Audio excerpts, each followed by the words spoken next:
Hello friends, विवा food रेसिपीमध्ये आपले सगळ्यांचे मनापासून स्वागत। आज आपण बनवणार आहोत बटाट्याची क्रिस्पी भजी।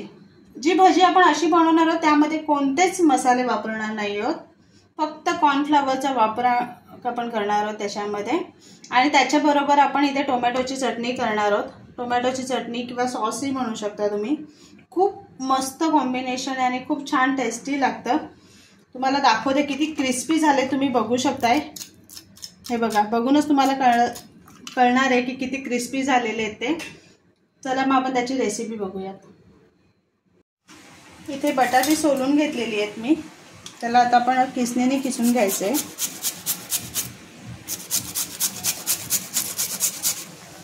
एकीकडे मी टोमॅटो शिजत ठेवलेले आहेत, मस्त उकळ आलेली आहे। 5 मिनिटं आपल्याला शिजून घ्यायचे। बटाटे किसून घेतलेत, आता आपण त्याच्यातलं कीस पाण्यामधून काढून घेऊयात। त्याच्यातून पूर्ण पाणी काढून घेऊयात आपण। अशा पद्धतीने आपण काढून घेऊयात सर्व। इथे बटाट्याचा कीस घेतलेला आहे, त्याच्यामध्ये मी बारीक मीठ टाकून घेते। इथे कॉर्नफ्लॉवरचं पीठ घेते।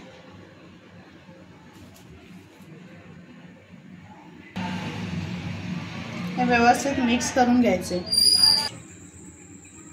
आता आपण हे तळून घ्यायचे, तसे छोटे छोटे गोळे करून तळून घेऊयात।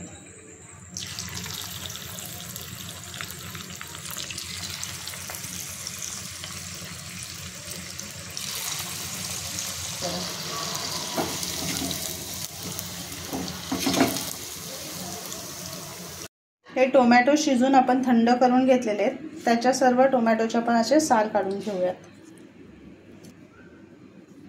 इथे टोमॅटो आपण बारीक कट करून घेऊया, त्याची आधी डेट काढूयात। जेवढं शक्य तेवढं बारीक कट करायचं आपल्याला।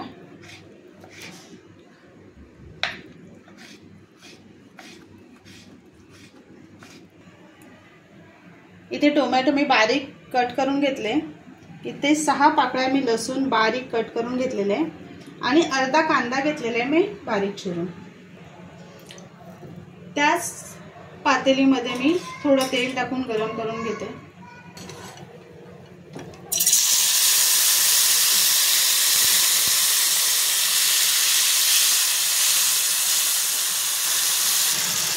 टोमॅटो टाकून घेतले, ते 2 मिनिटं फ्राय केलेत मी, आणि त्याच्यामध्ये लसूण टाकून घेते।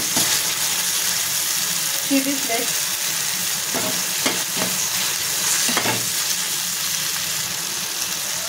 मीठ टाकून घेते आणि आपल्याला ते परतून घ्यायचं। बघा, टोमॅटो मस्त सॉफ्ट झालेले आहे। हे तयार आहे आता आपलं सॉस, चटणी, तुम्ही काय म्हणू शकता तसं त्याप्रमाणे। इथे तयार आहेत आपले बटाट्याची मस्त कॉर्नफ्लॉवर मधली भजी आणि टोमॅटोची चटणी। एवढं मस्त कॉम्बिनेशन आहे ना, खूप छान लागतात। त्याच्याबरोबर कांदा तुम्ही हवे तर चटणीत सुद्धा टाकून खाऊ शकताय। तर नक्की बनवा आणि सांगा कसे झाले ते। आणि असेच आपले नवनवीन व्हिडिओ बघण्यासाठी व्हिडिओला लाईक करा, शेअर करा आणि सबस्क्राईब करा। चला तर मग भेटूयात आपण पुढच्या व्हिडिओमध्ये।